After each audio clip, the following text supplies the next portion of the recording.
"What have we got here?" the big, huge monster growled. "A little snack," one of his friends said, licking his scaly lips with a long green tongue.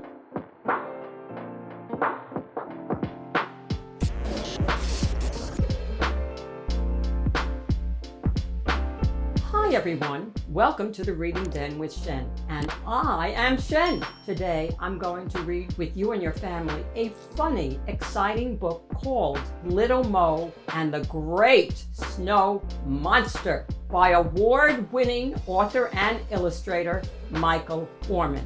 And today I'd like to give a shout out to Caitlin from California, USA. She has written and illustrated an outstanding book called Chimerical, a collection of Cambodian folktales. Wow! Little Mo was playing outside when the sun suddenly disappeared. He felt cold. He looked to the sky for the warm sun, but saw only the clouds. Then a tiny piece of cloud fell and landed on his nose. More and more little pieces fell all around him. Little Mo ran to find his mom.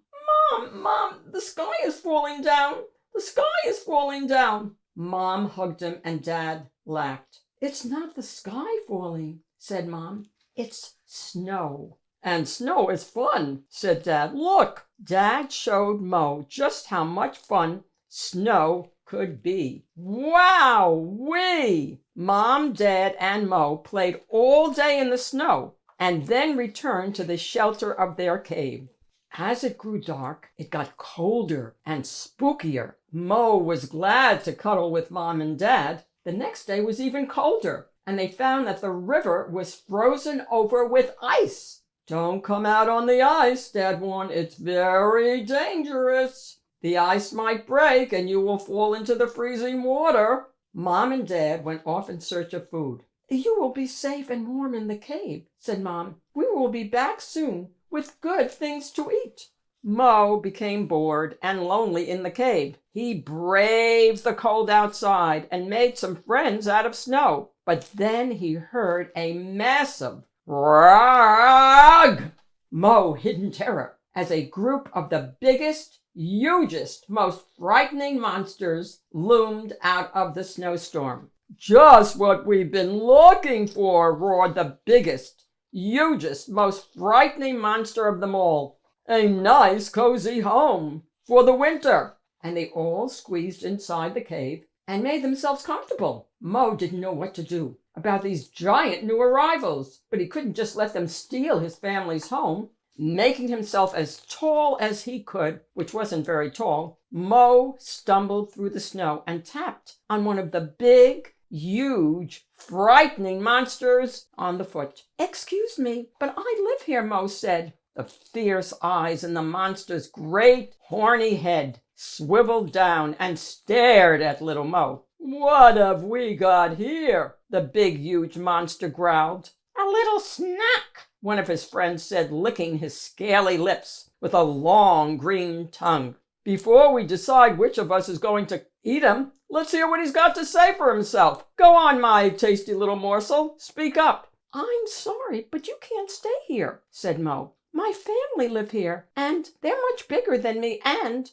when they come home, they're going to be angry to find you here." "Everyone is much bigger than you, little pudding, but no one is as big and as bad as us. Now it's time to gobble you up." The biggest monster charged towards Mo, flashing his ferocious jaws and claws. Mo ran and slid straight across the frozen river. It didn't break. Behind him he heard a crack and a splash. The biggest, hugest monster had fallen through the ice. He heard angry roars as the other monsters tried to pull their friend out of the water without falling in themselves. Mo struggled through the swirling snow to the top of a hill from where he hoped to see his mom and dad returning home. As he got to the top of the hill, the wind was so strong that Mo was blown off his feet. He began to roll back down the hill, over and over, rolling and rolling, turning into a huge snowball.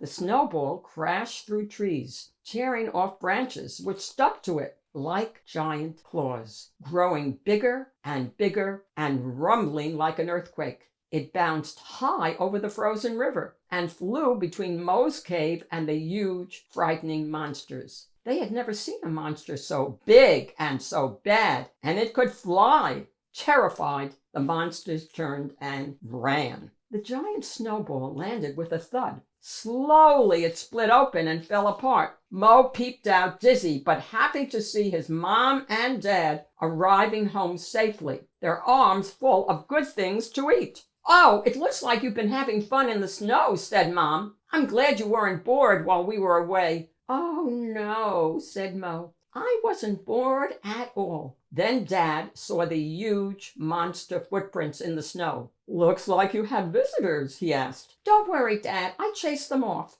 Is it time for dinner?" Long, long ago, the first creatures in the world all lived in the sea. They were small and had soft bodies like sponges and jellyfish. Next came fishes and reptiles, some of which grew bigger and crawled out of the sea. These were the early dinosaurs. Giant dinosaurs roamed the land. Huge aquatic dinosaurs swam in the seas. And spectacular flying dinosaurs with bat-like wings dominated the skies. Then very different creatures began to appear. They were small and furry and were the first creatures to give birth to their young instead of laying eggs. They were tiny, just like little Moe. All mammals living today, including humans, are direct descendants of these tiny creatures. The end. I love this book. To find out about other fabulous books, please subscribe. This is Shen from the Reading Den with Shen, and I'll see you all soon again. Bye, everyone.